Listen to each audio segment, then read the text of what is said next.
Ajaran kejawen dalam perkembangan sejarahnya mengalami pasang surut. Hal itu tidak lepas dari adanya benturan-benturan dengan teologi dan budaya asing.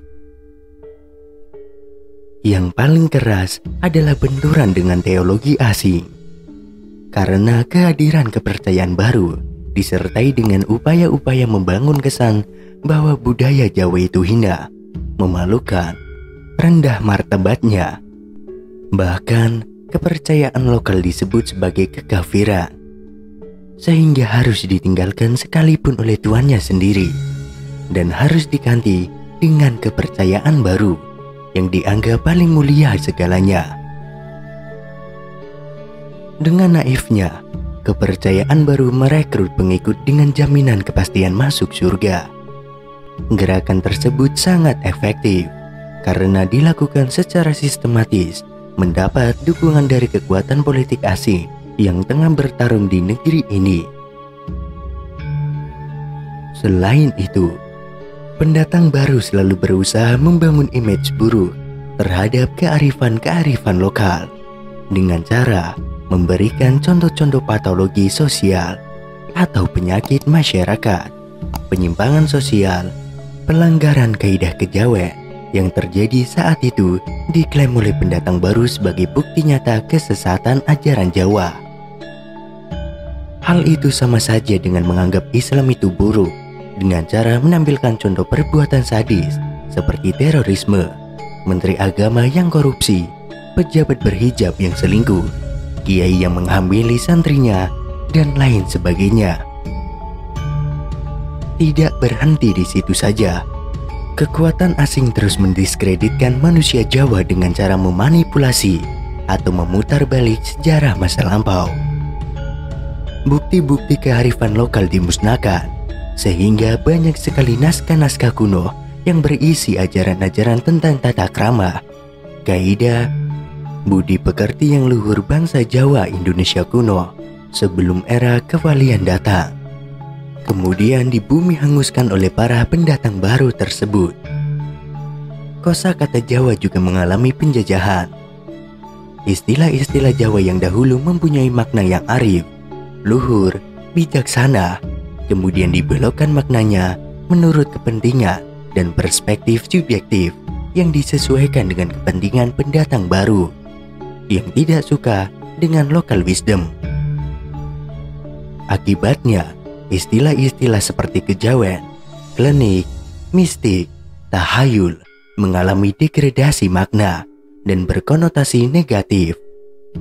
Istilah-istilah tersebut disamamaknakan dengan dosa dan larangan-larangan dogma agama, misalnya kemusyrikan, gugon Tuhon, budak setan, menyembah setan, dan seterusnya. Padahal tidak demikian makna aslinya. Sebaliknya, istilah tersebut justru mempunyai arti yang sangat religius. Semisal mistik. Mistik adalah ruang atau wilayah gaib yang dapat diraba dan dipahami manusia sebagai upayanya untuk memahami Tuhan yang Maha Kuasa. Dalam agama Islam, ruang mistik untuk memahami sejatinya Tuhan dikenal dengan istilah tasawuf. Kemudian tahyul. Tahyul adalah kepercayaan akan hal-hal yang gaib yang berhubungan dengan makhluk gaib ciptaan Tuhan. Manusia Jawa sangat mempercayai adanya kekuatan gaib yang dipahaminya sebagai wujud dari kebesaran Tuhan yang Maha Pencipta. Kepercayaan kepada gaib ini juga terdapat di dalam rukun Islam. Kemudian kejawen.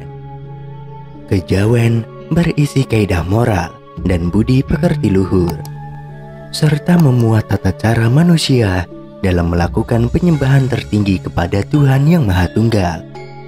Akan tetapi, setelah abad ke-15, Majapahit runtuh oleh serbuan anaknya sendiri dengan cara serampangan dan subjektif, jatuh dari kearifan dan budi pekerti yang luhur.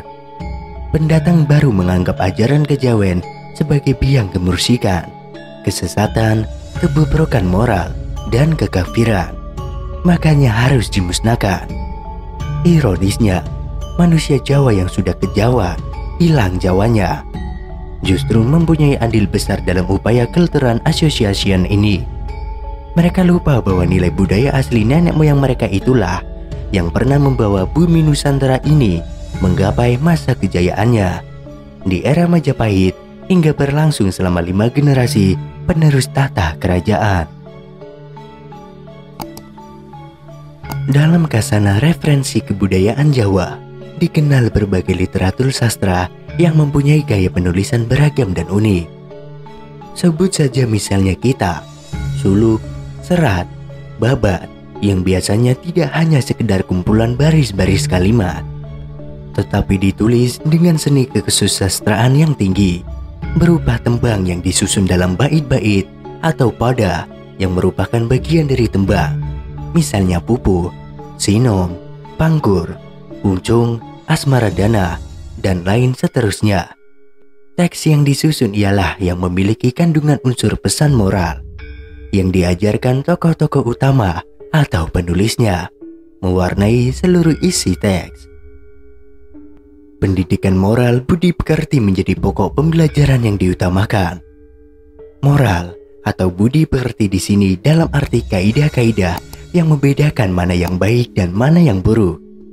Tata krama atau aturan-aturan yang melarang atau menganjurkan seseorang dalam menghadapi lingkungan alam dan sosialnya. Sumber dari kaidah-kaidah tersebut didasari oleh keyakinan, gagasan, dan nilai-nilai yang berkembang di dalam masyarakat yang sangat bersangkutan. Kaidah tersebut akan tampak dalam manifestasi tingkah laku dan perbuatan anggota masyarakat. Demikianlah makna dari ajaran kejawen yang sesungguhnya. Dengan demikian, dapat menambah jelas pemahaman terhadap konsepsi pendidikan budi pekerti yang mewarnai kebudayaan Jawa.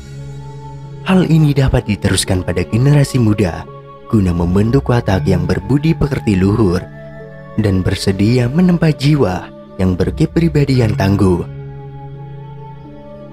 Uraian yang memaparkan nilai-nilai luhur dalam kebudayaan masyarakat Jawa yang diungkapkan di atas dapat membuka wawasan pikir dan hati nurani bangsa